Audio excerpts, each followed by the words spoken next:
ಎತ್ತಿದ್ರು ಎತ್ತಿದ್ರು ಹೇಳ್ತೀರ ಎತ್ತಿದ್ಕೊಮ್ಮ ಎತ್ತಿದ್ರು ಗಂಡುಗಳೆಲ್ಲ ಯಾರು ಹೇಳ್ತೀರಮ್ಮ ಗಣಮುಖ ಇಲ್ಲ ಗಣಮುಖ ಇಲ್ಲ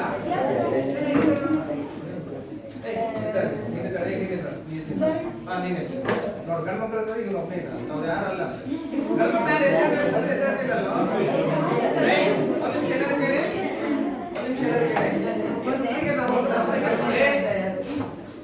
ನಿಮ್ಮಿಬ್ಬರಿಗೆ ಒಂದು ಪ್ರಶ್ನೆ ಕೇಳ್ತೀನಿ ನಾನು ಉತ್ತರ ಹೇಳಬೇಕು ನೀವು ಗಂಡ್ಮಕ್ಳ ಪಾರ್ಟಿ ನೀವು ಹೆಣ್ಮಕ್ಳ ಪಾರ್ಟಿ ಗೆಲ್ಲಿಸ್ಬೇಕು ಸಿಂಪಲ್ ಕ್ವಶನ್ ಕೇಳ್ತೀನಿ ಅವ್ರಿಬ್ರು ಹೇಳಿಲ್ಲ ಅಂದ್ರೆ ನೀವು ಹೇಳಿ ಕೂತ್ಕೊಳ್ಳೋದಕ್ಕೆ ಆನ್ಸರ್ ಓಕೆನಾ ಕರೆಕ್ಟಾಗಿ ಕೇಳ್ಕೊಳಮ್ಮ ಕರೆಕ್ಟಾಗಿ ಕೇಳ್ಕೊ ನೀನು ಕರೆಕ್ಟಾಗಿ ಕೇಳ್ಕೊಳ್ಳಿ ಮುಂದೆ ಇದೆ ಮತ್ತೆ ತೋರಿಸ್ಬೇಡ ಕೇಳ ಪ್ರಶ್ನೆ ಕೇಳ ಉತ್ತರ ಹೇಳ್ತೀರಾ ಯೋಚನೆ ಮಾಡೋ ಉತ್ತರ ಕೊಡಿ ಥಿಂಕ್ ಮಾಡ್ಬೇಕು ಓಕೆನಾ ನೀವು ಕೆಳಗೆ ಕುಂತಾರೋ ಅಷ್ಟೇ ಓಕೆನಾ ಕೇಳ ಪ್ರಶ್ನೆ ಒಂದು ದೊಡ್ಡದಾದ ಒಂದು ಬೇವಿನ ಮರ ಇರುತ್ತೆ ಅದ್ರ ಕೆಳಗಡೆ ಯಾರು ಕುಂತಿರ್ತಾರೆ ಕುಂಟ ಕುರುಡ ಮೂಗ ಅಂದ್ರೆ ಕೆಳಗಡೆ ಯಾರು ಕುಂತಿರ್ತಾರೆ ಮೂವರು ಕೆಳಗಡೆ ಕೂತ್ಕೊಂಡಿರ್ತಾರೆ ಅವಾಗ ಒಂದು ಮಾನೆಣ್ಣೆ ಕೆಳಗೆ ಬೀಳುತ್ತೆ ಫಸ್ಟ್ ಯಾರು ತಗೋತಾರೆ